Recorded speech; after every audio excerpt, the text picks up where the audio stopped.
रात के 1 बज रहे थे।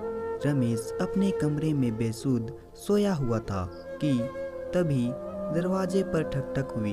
ठक-ठक की आवाज़ से रमेश की नींद खुल गई, लेकिन उसने सोचा कि शायद यह आवाज़ उसके मन का भ्रम है, इसलिए वह करवट बदलकर फिर से सो गया। लेकिन कुछ देर बाद फिर ठक-ठक की आवाज़ आई। लगता है कोई है, उसने मन ही मन सोचा। फिर उठकर लाइट जलाई और दरवाज़ा खोलने लगा। तभी उसके मन में ख्याल आया कि कहीं बाहर कोई चोर तो नहीं है। यह ख्याल आते ही वह थोड़ा सहम सा गया। फिर उसने धीरे से पूछा, कौन है? मैं हूँ। बाहर से किसी लड़की की मीठी सी आवाज़ आई। रमेश ने दरवाज़ा खोल दिया। सामने गीता को खड़ा देखकर वह हैरान होकर बोला, अरे तुम, क्यों कोई अनहोनी हो गई है क्या? गीता मुस्कुराते हुए बोली। रमेश ने देखा कि गीता रागनी रंग का सलवार सूट पहने हुई थी। दुपट्टा ना होने से उसके उभरे अंग दिख रहे थे। गीता की आंखों में एक अनोखी मस्ती थी। उसे देखकर रमेश को ऐसा लगा जैसे उसके आगे कोई जन्नत की हूर खड़ी हो। तभी गीता कमरे के अंदर आ गई और रमेश को अपनी बाहों में भरकर से लिपट गई। गीता की गर्म गर्म सांसों के साथ उसके उभरे अंगों की छुअन से रमेश को एक अजीब तरह की मस्ती का एहसास होने लगा। वह गीता के आगे बेबस हो गया। इससे पहले कि रमेश कुछ और करता, उसके मन के किसी कोने के आवाज़ आई कि तू क्या कर रहा है? जिसकी थाली में खाया उसी में छेद कर अपने मालिक के एहसानों का यह बदला दे रहा है। लेकिन मैं तो पहल नहीं की है, गीता खुद ही ऐसा चाहती है, तभी तो इतनी रात गए मेरे पास आई है।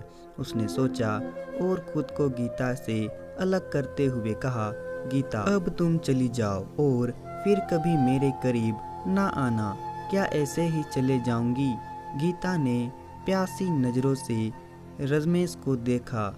रमेश के दिमाग में एक एक करके पिछली बातें घूमने लगी। रमेश बीए पास होकर भी बेरोजगार था।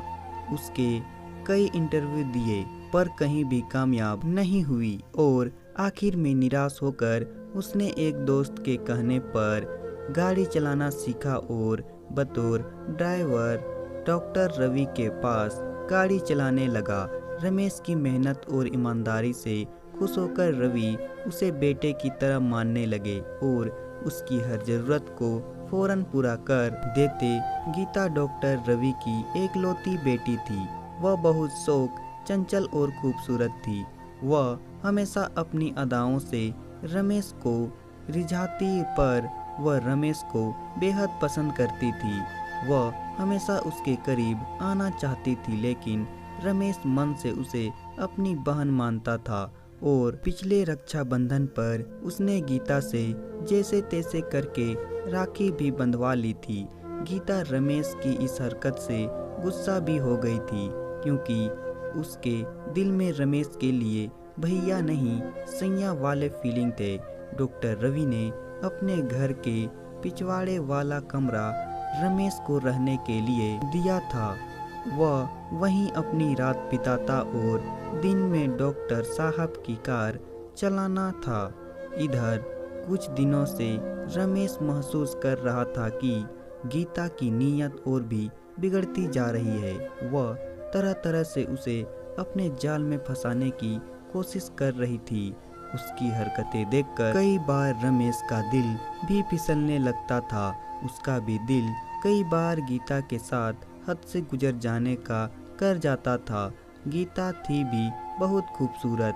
किसी भी लड़के का दिल पहली नज़र में ही गीता पर आ जाता था, लेकिन बदनामी और नौकरी जाने के डर से वह मन महसूस कर रह जाता था। पिछले हफ्ते की बात है। डॉक्टर रवि रमेश से बोले, रमेश, गीता अपनी कुछ सहेलियों के साथ पिकनिक जा रही है, तुम सबको कार में लेकर जाओ। ध्यान रखना किसी को कोई तकलीफ ना हो। फिर रमेश ने बस इतना ही कहा। रमेश ने कार निकाली तो गीता कार पर सवार हो गई। कार चल पड़ी। कहाँ जाना है? तभी रमेश ने उससे पूछा। गीता बोली, होटल मयूरी। क्या तुम होटल में पिकनिक बनाओगी? तुम्हारी सहेलियाँ कहाँ रह गई? रमेश ने पूछा। पिकनिक वाली बात मनगढ़ंत थी।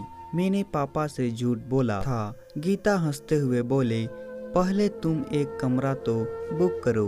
रमेश ने हैरानी से उसकी ओर देखा और कमरा बुक करने होटल की ओर चल पड़ा।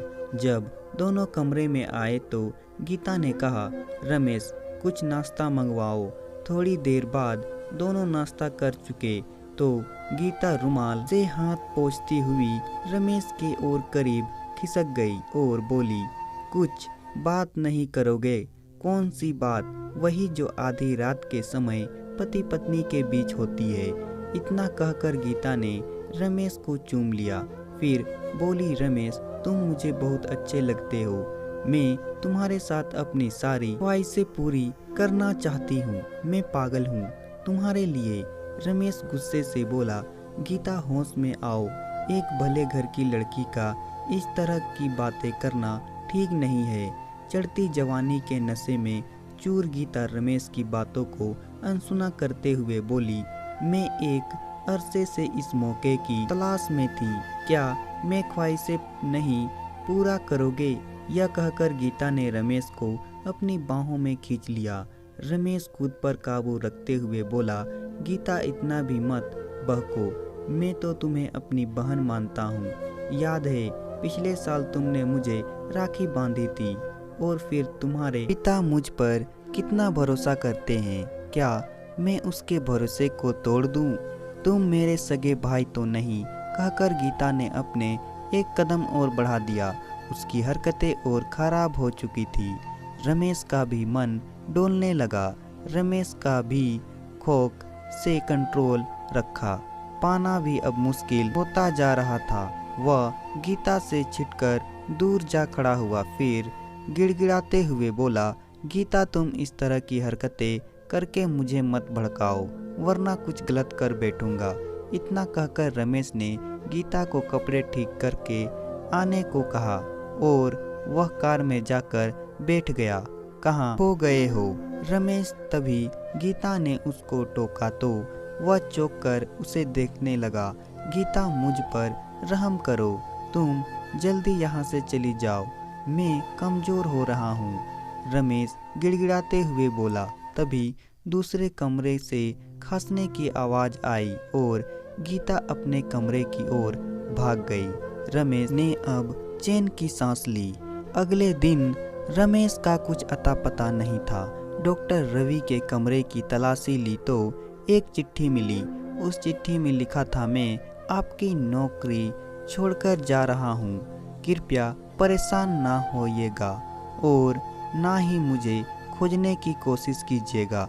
आपका रमेश। चिट्ठी पढ़कर डॉक्टर रवि हैरान रह गए। रमेश का इस तरह बिना कुछ बताए जाना उसकी समझ में नहीं आ रहा था। गीता को तो यह बात मालूम हुई तो वह भी हक्की बक्की रह गई। तो दोस्तों, कहानी पसंद आए तो वीडियो को लाइक करें और साथ ही साथ चैनल को सब्सक्राइब भी कर दे।